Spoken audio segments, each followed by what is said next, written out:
Ce dossier est arrivé sur la place publique à l'initiative de l'ancienne épouse de Maman Abou, Dame Tamo Kini, qui a décidé, pris une affaire qui est en justice, qui a été portée devant le tribunal à sa demande. Nous sommes venus seulement devant le tribunal pour nous défendre. Et où elle met en cause l'intégrité morale du jeune Abou, qui a été nommé de façon consensuelle comme mandataire de la succession de son propre frère. En résumé, et pour rappeler, Maman Abou a épousé Dame Kini, Tamou Kini, en 2010. Il avait 62 ans, elle avait 23 ans. Et auparavant, il avait eu d'autres épouses pendant 31 ans, avec lesquelles, malgré toutes les tentatives du monde, il n'a pas pu avoir d'enfants. Elle, de 2010 à 2012, s'est offert, ou a offert à Maman Abou, 2 ans, 2 jumeaux. Allons tout droit. En 2012, dans l'affaire dite que vous avez appelée vous-même l'affaire des bébés importés, tout Niamey disait que les enfants de Maman Abou ne sont pas les enfants de Maman Abou. Tout Niamey. Et aujourd'hui, je vous dis, Niamey a raison. Les enfants de Tamou ne sont pas les enfants de Maman Abou. Nous avons la preuve définitive. Elle ne fera pas le débat ici. Mais nous avons le dossier médical. Et de Dame Tamou, et de dossier de Maman Abou. Et voilà même comment le problème s'est posé. Lorsque Abou est décédé, Maman Abou est décédé, tous ses frères et sœurs ont contesté la paternité des enfants. Pour dire, cet enfant-là, tout le monde savait de la famille en parler, ce ne sont pas ses enfants. Et ils l'ont dit à moi-même. À son décès, le Charles Abou, qu'elle attaque aujourd'hui, c'est lui qui l'a défendu contre ses frères et sœurs. C'est lui qui a dit, au stade où nous en sommes, nous n'avons pas de preuves que ce n'est pas les enfants de maman, même si on le pense. Mais on n'a pas de preuves. On est obligé de travailler avec les papiers que nous avons maintenant. Et ce que notre frère. Donc, c'était ça le problème. Et il a dit, à l'État, c'est elle la mère des enfants. Et c'est les enfants de maman jusqu'à ce que vous décidez autrement. Les autres frères n'étaient pas encore d'accord. Ils se sont portés chez le président Hamid Al-Gabit.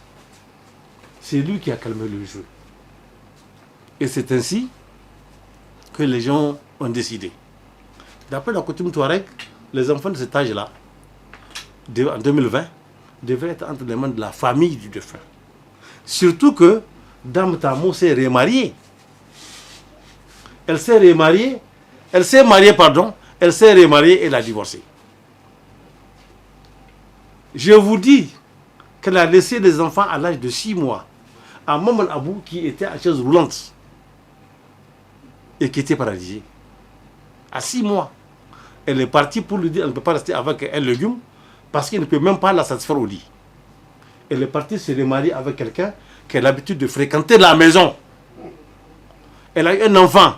Elle a divorcé. Elle a remarié à une autre personne. Elle a également divorcé. Et Dame Tamou, à l'heure actuelle, est célibataire. Donc, on lui a donné des enfants de 6 mois qu'elle est partie. Et si vous vous renseignez également, les enfants même qu'elle a eu avec les autres maris, demandez où ils sont aujourd'hui. Ils sont entre les mains de qui?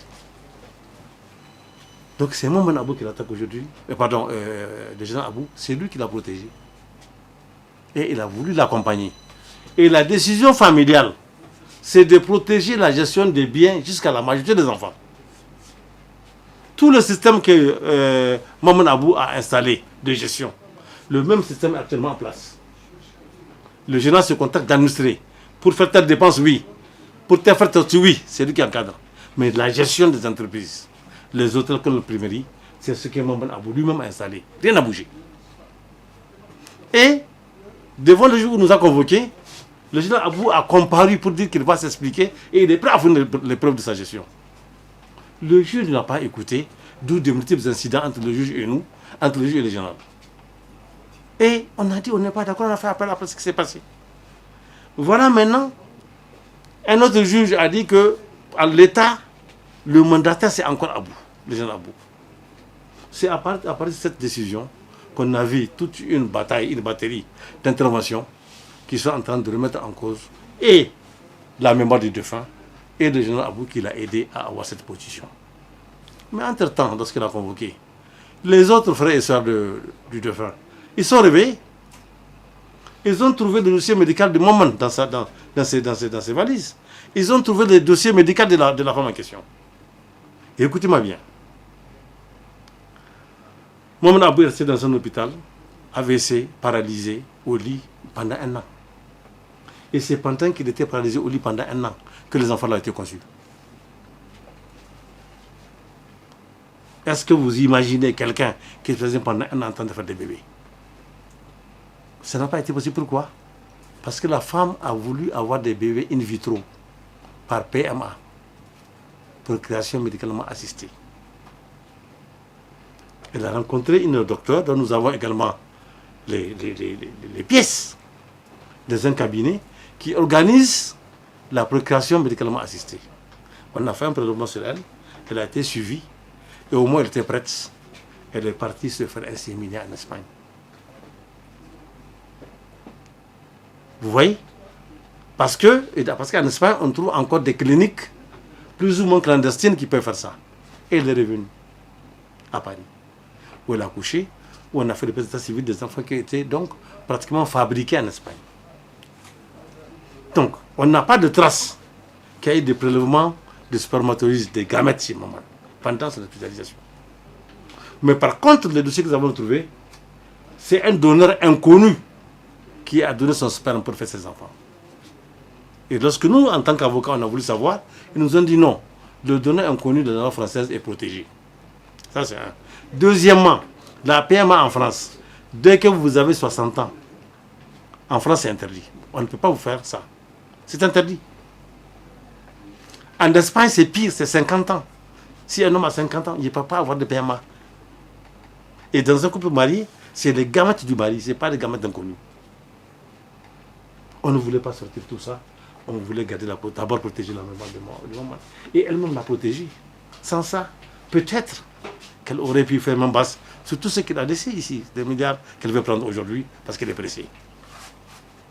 Voilà ce qui s'est passé. Quand il y a eu cette affaire, j'ai lu le blog de Bana Ibrahim. Elle a dit que pendant quand il y a eu cette affaire-là, elle a été interrogée par la police. Quand il y a eu l'affaire des bébés importés, elle a été entendue. Ça n'a pas abouti. Mais ça n'a pas abouti pourquoi? Pour les mêmes raisons que la famille Maman Abou. Parce qu'il n'y a pas de preuves.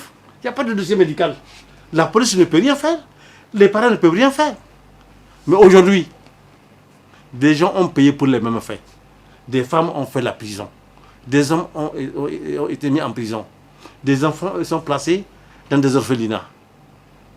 Parce qu'eux, sans même qu'on examine la valeur des pièces d'état civil, parce que les gens ont reconnu les enfants.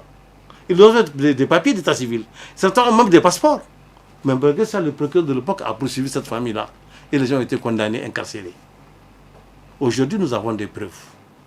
Nous allons les foutre. À l'époque, le procureur s'est auto-saisi, sans plainte. Nous demandons au procureur actuel, lui-même actuel, de s'auto-saisir, comme ses prédécesseurs. Nous sommes disposés à donner tous les documents médicaux que nous avons pour qu'en cas de poursuite.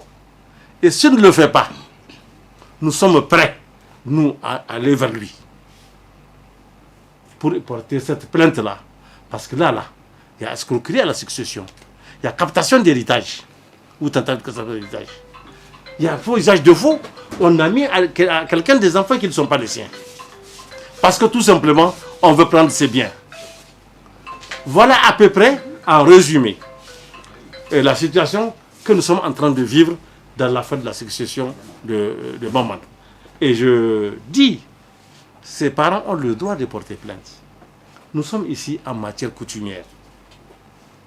En matière coutumière, la succession des enfants est définie par la coutume. Mais au Niger, un enfant, par PMA, la coutume l'interdit. Vous ne pouvez pas faire selon la coutume un enfant, même avec votre mari, selon la coutume. Et au Niger, la loi elle-même, elle interdit les dons de sperme pour justement faire apporter un enfant à votre épouse. Il y a une loi, un décret au Niger de 2010, un décret de 2019 qui l'interdit. Vous ne pouvez faire ça qu'avec votre mari et avec ses gamètes. Sinon, vous avez en violation de la loi de la coutume ne le connaît pas. Même si c'est, je vous dis, sur le plan de la loi. Alors voilà en résumé, nous, le message que nous allons apporter, que nous allons laisser la justice faire son travail. Elle a porté plainte. Nous aussi, je pense que le procureur va nous entendre. Il doit investiguer. Autant les autres ont été sanctionnés, il doit faire son boulot. Il faut qu'on fouille. Elle veut la vérité, nous voulons également la vérité. Nous voulons la manifestation de la vérité. Dame Tamou veut la vérité. Ça ne se passe pas par la presse, ça se passe par la justice. Et à la police, pas intervenir l'enquête. Nous sommes prêts à répondre, quitte à nous poursuivre si nous n'arrivons pas à apporter les preuves de ce que nous avons dit. Mais elle, on ne peut pas faire deux poids deux mesures. Un procureur s'est autosaisi, ils ont poursuivi des gens qui ont fait un an de prison. Le procureur va s'autosaisir, sinon il a fait deux poids deux mesures. Des gens comme ça, à l'époque, ont été poursuivis, les enfants jetés, et que cette femme-là va aller utiliser des gens pour prendre l'héritage qui appartient à autrui. Je vous remercie.